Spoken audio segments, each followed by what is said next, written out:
السلام عليكم ورحمة الله وبركاته. اللهم صل وسلم وبارك على سيدنا محمد عليه أفضل الصلاة والسلام. هنعمل مع بعض هريسة شطة.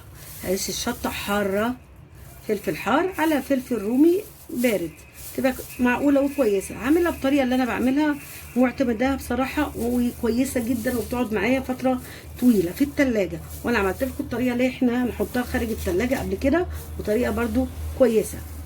طيب هنعمل ايه؟ انا يا جماعه غسله الفلفل بتاعي وحطاه في مصفى وحطيته صفى، وبعدين منشفاه، عايزاه يبقى ناشف كده ما فيهوش اي حاجه، وشايله العنقود الاخضر ده عشان ان انا انجز في الوقت، بس ما اخدش وقت معاكم طويل. اول خطوه نعملها مع بعض، انا هاخد قرن الفلفل كده زي ما هو كده ببذوره، وابتدي ان انا اي تقطيعه كده اقطعها بالبذور بتاعته، اي تقطيعه كده. انا لابسه ايه كلافز عشان بصراحه هو حار جدا، انا لما غسلته حرق ايدي كده مع بعض. اي تقطيعه انا هوريكم ده، واوريكم برده ايه من الرومي زي ما هو كده ببذوره يا جماعه.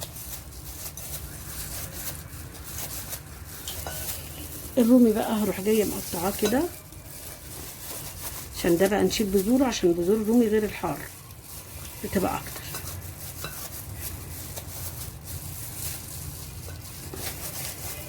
كده. اي تقطيع انا كده كده هضربه في الكبه. الجزء ده كده انا هشيله بايدي،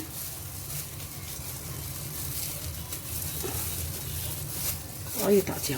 هكمل كل الكميه بنفس الطريقه دي يا جماعه. كده يا جماعه انا قطعت كميه الفلفل بتاعنا كده بالمقص. هبتدي بقى نعمل ايه؟ انا محضره الكبه بتاعتي اهي كده، محضره الكبه بتاعتي. ابتدي اخد بقى ايه جزء جزء كده. عايزه اقول لكم ان انا مش هحط معاه الملح عشان ما ينزلش ميه، هنحط الملح بعدين. كميه الفلفل كده بتاعنا، وهحط كام فص توم معاه، واحط كده شويه فصوص توم. وهنحط ايه تاني مع بعض؟ هحط شويه خل كده، خل يساعد على ان برضو ايه الفلفل بتاعنا يتطحن. انا هضربه بقى يا جماعه ضرب متقطع. بصوا يا جماعه انا ضربتها، بص عايزاها مش عايزاها تبقى ناعمه، بصوا مش منزله اي ميه، ضرب كده متقطع، ما تضربوش ضرب على طول، يعني نضرب ونفصل في الكبه. انا خلصت الكميه بتاعتي فرمتها اهي في قلب الكبه بتاعتي. طب هنعمل ايه؟ انا حاطه دول 3 معالق ملح، والملح على حسب الرغبه، بس علشان انا هحطه في الفريزر، يعني دول حوالي ايه معلقتين ملح كبار، ومعلقه سكر، معلقه سكر. في مكون بقى حلو انا بحب احطه بيحافظ عليه برده فتره طويله، ايه هو؟ الكربونات او كربونات الصوديوم. بص انا حاطه شويه دقيق، يمكن اقل من ربع معلقه، احطه كده واقلب كله كده مع بعضه، ونشوف هنعمل ايه بقى مع بعض.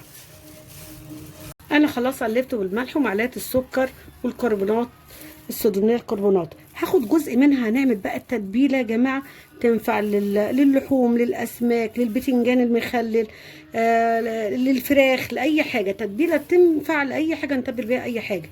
هاخد كده الجزء ده للتتبيله، مش هاخد جزء كبير، الاكتر اللي هو ان انا هسيبه ساده، اللي هحطه في كله هيتحط في الفريزر كده اهو. طب هنعمل ايه بقى؟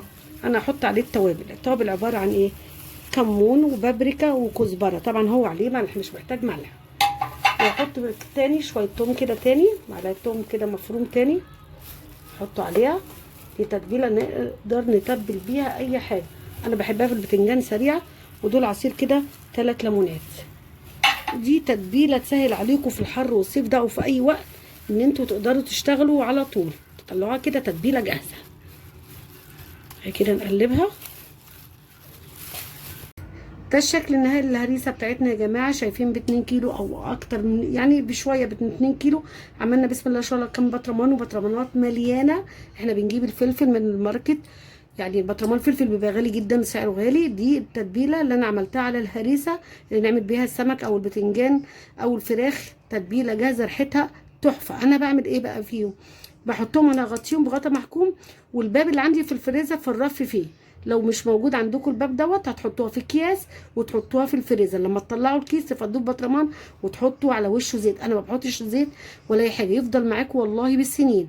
الطريقه دي انا معتمداها ومجرباها، طريقه خطيره. يبقى احنا عملنا التتبيله اهي، دي ساده، وديت اللي هي المتبله اللي احنا نعمل بيها اي اكلات، ودي المخللات برده جاهزه نطلع منها الساده ديت.